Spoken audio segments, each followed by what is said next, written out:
गया खबरों का रुख कर लेते हैं खबर की ओर। खबर दिल्ली से, जहां पर कांग्रेस जल्द कर सकती है उम्मीदवारों का ऐलान। अमेठी और रायबरेली के उम्मीदवारों का ऐलान जल्द कर सकती है कांग्रेस अध्यक्ष ने प्रियंका गांधी से बातचीत की। देखिए, सूत्रों के हवाले से बड़ी जानकारी मिल रही है। कर्नाटक के गुलबर्गा से बातचीत हुई है। सूत्रों के हवाले से बड़ी जानकारी मिल रही है। अमेठी रायबरेली सीट को लेकर बातचीत की गई है। दोनों सीटों को लेकर जल्द आ सकती है लिस्ट।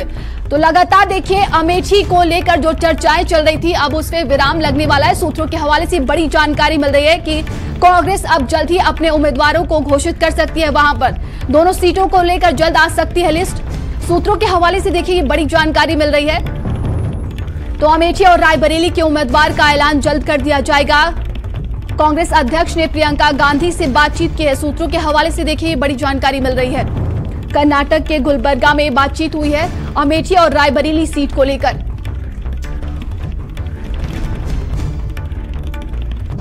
तो कांग्रेस जल्द कर सकती है उम्मीदवारों का ऐलान। ये बड़ी खबर हम आपको बता दें कि अमेठी और रायबरेली के उम्मीदवारों का ऐलान कांग्रेस अब जल्द ही कर सकती है। कांग्रेस अध्यक्ष ने प्रियंका गांधी से बातचीत की है। सूत्रों के हवाले से देखिए, बड़ी जानकारी निकलकर सामने आ रही है। कर्नाटक के गुलबर्गा में बातचीत हुई है। ये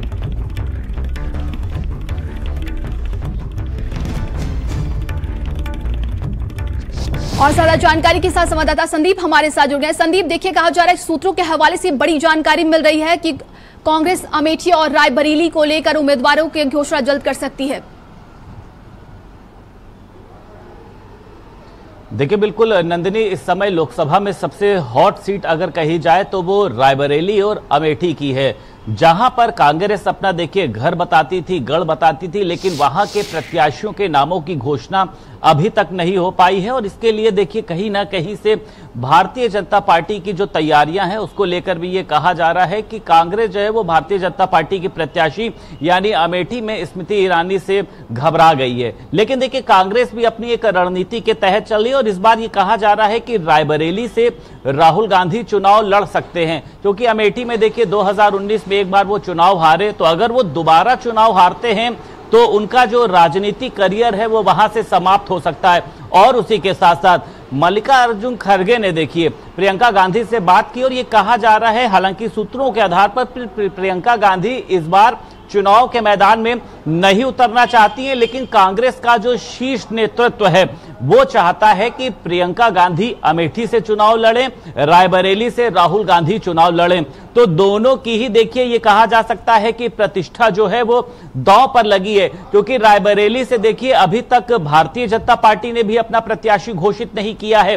चर्चा चल रही है कि रायबरेली से वरुण गांधी को चुनाव मैदान में उतारा जा सकता है, लेकिन वरुण गांधी ने भी सोचने के लिए समय लिया था, क्योंकि प्रियंका गांधी से उनके जो रिश्ते हैं वो बहुत अच्छे हैं। उसमें उनको लगता है कि एक रिश्तों में जो है वो खटास आएगी। मनोज पांडे का नाम चल रहा है, हाल ही में वो समाजवादी पार्टी से किस तरीके से उन्होंने देखिए बगावत करी थी, तमाम नाम है। लेकिन देखिए, अमेठी में जिस तरीके से वहां के जो रहने वाले लोग हैं उनका कहना यह है कि कांग्रेस ने अपने प्रत्याशियों को उतारने में बहुत देरी करी है। लेकिन आज ये बताया जा रहा है, क्योंकि मल्लिकार्जुन खड़गे आज एक बैठक में भी भाग लेने वाले हैं और ये चर्चा चल रही है कि रायबरेली और अमेठी पर दोनों प्रत्याशियों के नामों की घोषणा हो सकती है। और देखिए, एक बात और है, अगर राहुल गांधी रायबरेली से, अमेठी से प्रियंका गांधी चुनाव मैदान में उतरती हैं तो ही इनकी स्मृति ईरानी से टक्कर होगी, नहीं तो चुनाव जो है एक तरफा होगा, यानी अमेठी से स्मृति ईरानी भारी मतों से जीतेंगे। और इसके पीछे देखिए इसलिए, क्योंकि जब मैं अमेठी में मौजूद रहा तो वहां पे लोगों का जो जनता का समर्थन दिखाई दिया वहां पर, क्योंकि देखिए राहुल गांधी चुनाव हारे, उसके बाद वो वहां पर कभी ना ही वहां पे जनता का हाल लेने के लिए गए। कोरोना के दौरान भी राहुल गांधी वहां पर नहीं पहुंचे थे। अभी जो न्याय जोड़ो यात्रा निकली थी उस दौरान भी राहुल गांधी वहां से बस रुके और मात्र चले गए, तो लोगों में देखिए नाराजगी है। लेकिन जिस तरीके से देखिए अमेठी की अगर हम बात करें, स्मृति ईरानी जिस तरीके से तैयारियां कर रही है, एक दिन में 15-15 कार्यक्रम में मौजूद रहना, नामांकन तक हो चुका है और 3 मई जो है वो नामांकन की अंतिम तिथि है। लेकिन अभी तक प्रत्याशियों की घोषणा ना होना देखिए कई तरीके के सवाल खड़े कर रहा है कि आखिर कांग्रेस पार्टी इतना विचार क्यों कर रही है। बिल्कुल संदीप, देखिए सवाल तो ये भी उठता है कि जिस तरीके से आपने बताया कि स्मृति ईरानी वहां पर लगातार एक दिन में कई कार्यक्रम कर रही हैं, वो जनता के बीच में जा रही है, अगर मान लीजिए कांग्रेस की तरफ से प्रत्याशी घोषित भी कर दिए जाते हैं तो कितनी बड़ी टक्कर देखने को मिल सकती है? देखिए बिल्कुल, देखिए टक्कर तो होगी, इसमें कोई दो राय नहीं है, क्योंकि देखिए जहां एक तरफ स्मृति ईरानी अपनी तैयारियों में लगातार लगी है, अगर अमेठी सीट से प्रियंका गांधी चुनाव मैदान में उतरती हैं तो ही टक्कर होगी, और अगर रायबरेली की सीट से जो भी प्रत्याशी बनाती है भारतीय जनता पार्टी।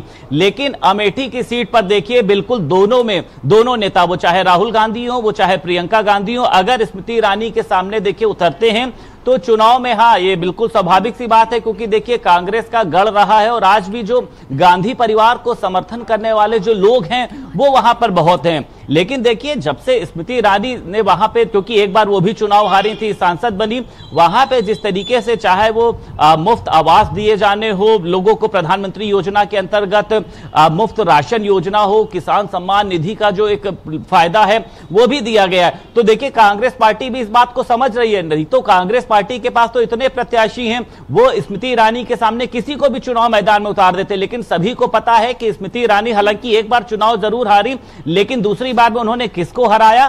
कांग्रेस के सबसे बड़े नेता राहुल गांधी को हराया। राहुल गांधी को हार का सामना करना पड़ा स्मृति ईरानी के आगे, और राहुल गांधी हारने के बाद एक बार भी अमेठी नहीं पहुंचे। लेकिन स्मृति ईरानी जब चुनाव हारी उसके बाद वो वहां पर मौजूद रहे। वो पहली नेता ऐसी हैं जिन्होंने वहां पर अपना आवास बनाया है, लोगों से मिलना, एक एक दिन में जिस तरीके से लगातार 15-15 जो सामाजिक कार्यक्रम सम्मेलन करना, लोगों के घर जाकर, चाहे सुख का मौका हो चाहे दुख का मौका, तो देखिए वहां पर यह कहा जा सकता है कि भावनात्मक तमाम जानकारी के लिए बहुत बहुत धन्यवाद आपका संदीप।